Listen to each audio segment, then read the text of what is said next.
Leo. Right. It's the story of good versus evil, of dark versus light, of compassion versus selfishness. It asks the question, really, what is it that makes us human? It's basically a three-hander of social negotiation and a battle of wills that ends in a very unexpected way.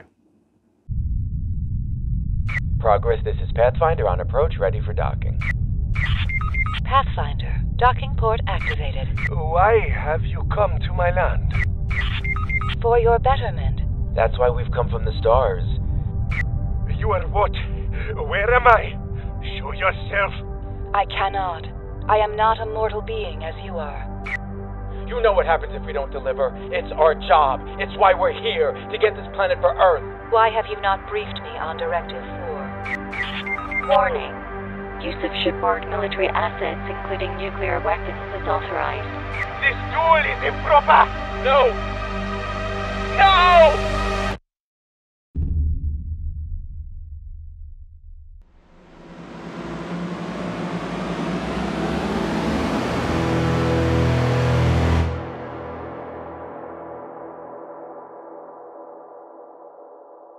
Justice is an original science fiction audio drama that is pretty much a morality tale about what it is that makes us human. We find our three main characters. We have an alien, a human, and an artificial intelligence in space. And without giving too much away, there are some serious questions that come up about each of these characters and how they interact together and how that conflict is resolved. We wanted to do a small two-character piece that was very intimate in the science fiction genre.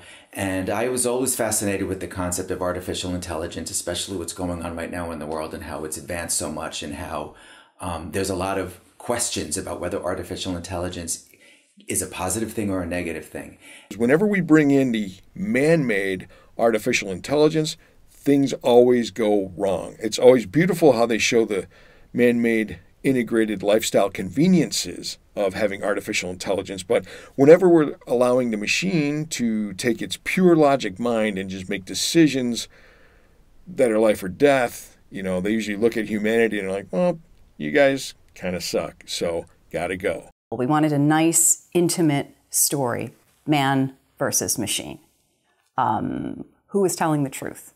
And then slowly it evolved into this third character, this alien character. I cannot judge the truth of your words, but even so, why have you come to my land? For your betterment. We lead a host of those like us, Danek and I. Who are you, You may address me as Aya. Aya. Your voice is different than the Danek demon. As I have indicated, I am not natural at all. So Justice is a story of an alien that is captured and taken into the sky by humanoid and an AI team. And he is spinning. He's completely out of place. And what ensues is a social sort of game of cat and mouse between these three characters. And it pans out in quite an unexpected way. The alien is the heart of justice. The alien is the heart of the piece. And he is this beautiful, poetic, very honorable, enigmatic character. I think the alien is parsing through what is justice and what is consequence. And I think that consequence is often automatic and sees itself through, and that's very apparent in our story. Justice, I think, needs the first domino tipped. It needs someone to step up and sacrifice and make it happen or encourage it to be possible. Steve Wines crafted such a beautiful story based on our concept, and he really developed the character of the alien. I wanted the character of the alien to have a culture and a tradition, but he really developed it to a point where he created his own language, an alien language that the alien speaks. And it just made the character richer, and you really see that character coming from a point or a reference of tradition. And that comes into play when the alien is extolling his concept of virtue and of morality, and that language just kind of backs that up. The language, the alien language, was a lot of fun to develop. Essentially, I began by just simply kind of muttering nonsense words to myself and, getting a conversational rhythm. And once I kind of got it going, you could quickly kind of key into, here's some rules that I'll just start following for, what goes with what. And very quickly, you can kind of build up something that sounds at least like, conversational grammar, speech, even though you don't know what the words say. In performing the character, I really liked the dialect of the character. So the dialect is based on Nigerian Hausa and Ghanaian Swahili, which is like a very open, musical, at times percussive, dialect. And I felt that really opened some channels for me as a performer. Emotionally, you sort of felt the open palm with which the alien encounters the world, and I think that's very unique. It's not a type of character that I get to play a lot, and so I really relished that, the trustingness and being able to just default to trust with my scene partners, and sort of then vacillating through the complications that were thrown my way by Danek and Aya. Answer the question, Oskiktak. Why did you assault Danek? I did not begin the kota, the duel. The Danek demon did, unprovoked. A terrible thing occurred. The Danek demon maimed my 2 comrades, then sent me into a sleep before I could engage in the duel. This is so. My comrades who saw will say so. There were witnesses? Yes. They are tried marinas, owners of their speech. You had no chance to speak or sign with Danek. No, and no. I was taken, Aya, like a sea beast in a net. This is not at all what Danek recounted to me, Oskiktak. The Danek demon mouths falsehoods. I see witnesses. Aya. Who is Aya? Aya is an enigma.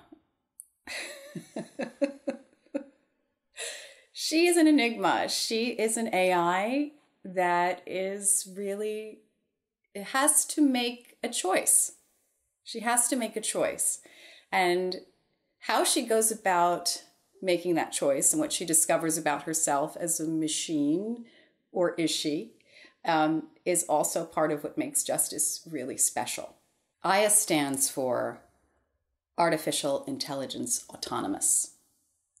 And part of her journey is discovering what that means to be autonomous. What is that discovery for her, and what are the consequences of that? The compelling relationship within Justice is the relationship between the ship's artificial intelligence, Aya, and the resident of Delta Bavonis 2, who, for all intents and purposes, is an alien, even though it is the Earthlings who are in their atmosphere, on their turf. What develops between them is really strong, really important, really compelling, and I think it's a great aspect of the overall story. The Danek demon commands you, yes? I am subordinate to his authority. Then it seems he does not share all he knows with you. This sky raft is subject to the same demands for clear chain of command as your wind raft, Oskekitak. But you appear to be everywhere and do everything aboard this sky raft. My comrades with such responsibilities always know our goals and means. I am fully informed about the mission directives. I loved portraying Aya. I love her character. I loved the way that she is written Steve Weintz, our writer, did a phenomenal job with this script and these three characters. So I loved playing her, and I had a little inspiration from the fabulous sci-fi film I Am Mother. There was a little bit of her in there, but I just loved playing her, and it was really wonderful to be able to, live record and, along with, Daniel Azarian and Chris Akawa plays the alien. Just that whole dynamic between those characters I really enjoyed. The character of Danik, at least for me personally, when I developed the character as a performer, was loosely based on the character of Dr. Smith from Lost in Space, the reboot of Lost in Space, even though I love the original as well. But the reboot, in the reboot, Dr. Smith was played brilliantly by an actress, Parker Posey, who I'm a huge fan of. She was so brilliant in the character. I mean, I've been a fan of her work since she did The House of Yes years ago. But what I loved about her characterization of Dr. Smith was she definitely had that selfish quality, but there was a sense of humor or irony in her delivery. And I tried to incorporate that in the character of Danik. And I especially tried to incorporate, as the story develops, to show a little bit of the neuroses of Danik, because I think all evil characters really have to pay the price with karma. And I think when things really start getting bad because of their doing, I wanted the neuroses to come out a little bit in him. And that was a little bit of the touch of humor that I wanted to bring with the character. Alien has escaped the brig. What? How? I'm not sure. I'm checking sensors. You run the whole goddamn ship. How could you let it out of your sight? I'm sorry, Danik. Please. No, Aya. I have to set up an airstrike, and I need you sharp for targeting, not chasing some talking bug all over the ship. I play the character of Subroutine. She's the onboard computer program, and she's carrying out particular tasks already programmed into the system file. Docking clamps positive. Airlock aligned. Equalization in 5, 4, 3, 2, 1. Equalization complete. When I first read the part of Winslow, I immediately had a picture of Stephen Lang as Colonel Quaritch from Avatar. Kind of chest out, testosterone pumped guy's guy. Your middle management, your upper middle management, military or corporate leader who's no nonsense, business first, then business, and more business later. Got a coffee cup in his hand at all times. Might be bourbon, might be coffee. You'll never know. Great report, Last Pulse. Sounds like that first contact is going ahead as scheduled. You'll be glad to know, Danik, that your capture and interrogation plan was unanimously approved by the steering committee. We'd like a full rundown of the first contact in your next pulse. What's really wonderful about audio drama is nothing is more powerful than the listener's imagination. And that really comes into play with this story because primarily the character of the alien, there was a big discussion as what the alien would look like. And if this was a film, we would have to make those decisions, whether it's more human, more creature-like, whether it's large, small, whether it was CGI or someone in a costume. But what was amazing, what was great about this was it didn't matter because it was an audio drama. So we just had to develop the character, and the audience will create what that alien looks like in their head. And that's what's really just so fulfilling about creating audio drama, is you're really keying directly into that viewer's imagination. Audio dramas, performing in audio dramas, producing audio drama is unique because it's super, super intimate. It's theatrical, but it's also, in a lot of ways, it's more intimate than film or theater is, because you're just right, you're right in that person's ear. And there's something about that I think allows that person to connect in a way that's different than film. They're not seeing it. They're not seeing that picture. It gives them the freedom to create these characters in their head. So it's participatory in that aspect. So they're creating these characters in their head and they're hearing it. And I just feel that brings such a wonderful intimacy to a listener. The music was a challenging component of this piece. We wanted the music to be dramatic, obviously in the sci-fi genre, but And of course, I'm influenced by the Alien and the movies Alien and lots of other science fiction movies like Oblivion that have more of an orchestral piece, a sound to it. But we ended up going with more of a gritty, almost feedback sound, and the music was almost more noise as opposed to music, which really played up the slight horror aspect of it and the isolation of it. That, here are these three characters all alone in this spaceship in the depths of space, and the sounds that are portrayed in the music, so to speak, really play up that tension.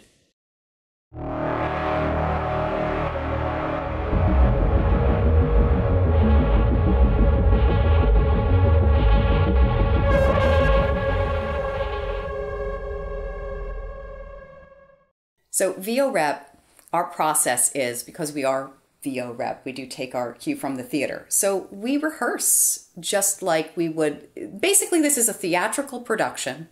But when it comes time to record and rehearse, we just go via Zoom.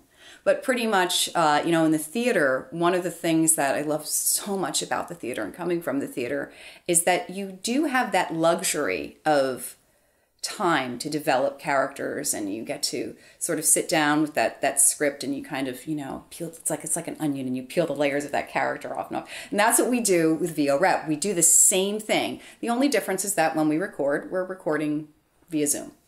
And we're able to bounce back and forth and really play with each other and have the experience of working with other actors. And I just love being able to kind of oversee what's going on and take what each actor is bringing to the table and play it up. We are so lucky to have an incredible creative director, Daniel Azarian. He is amazing, and he really loves actors and directing actors and knows how to get the best performance out of them. So he is really, like our captain, he's driving the ship. And as a creative director, he wears so many hats. So of course he's directing us and taking care of talent. Also looking at the concept of the pieces, all the concept art, all the marketing, all of those beautiful trailers that you see. He's not just looking at one part of it. He's got all of those pieces and putting those pieces together.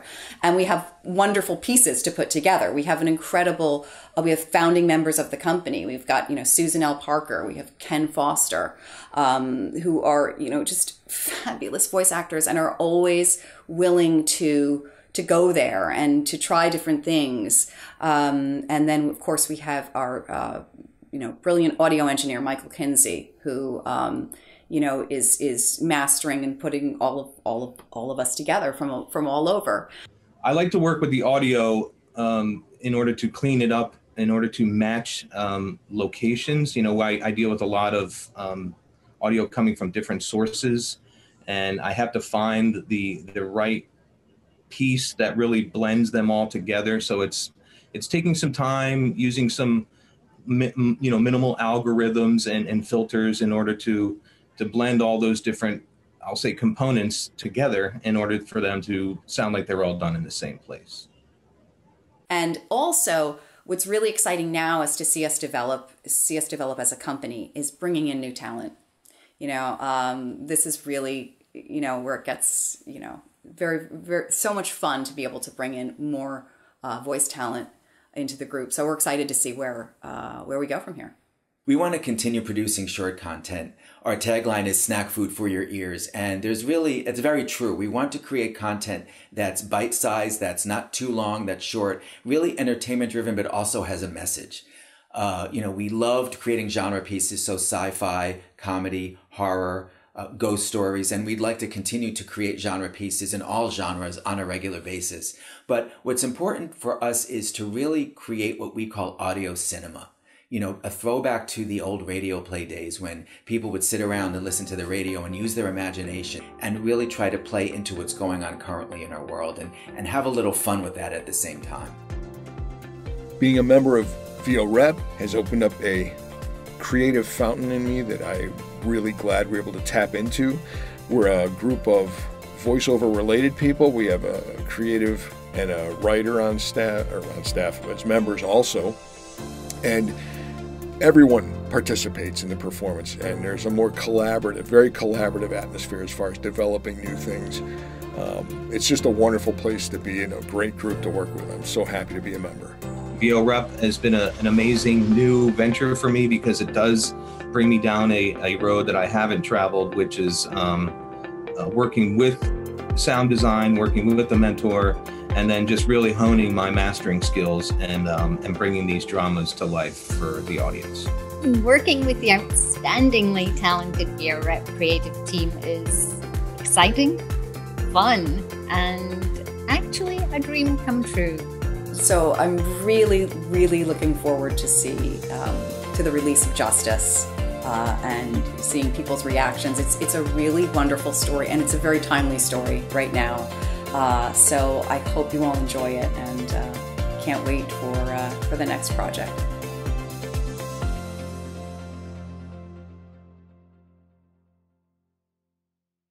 VO Rep.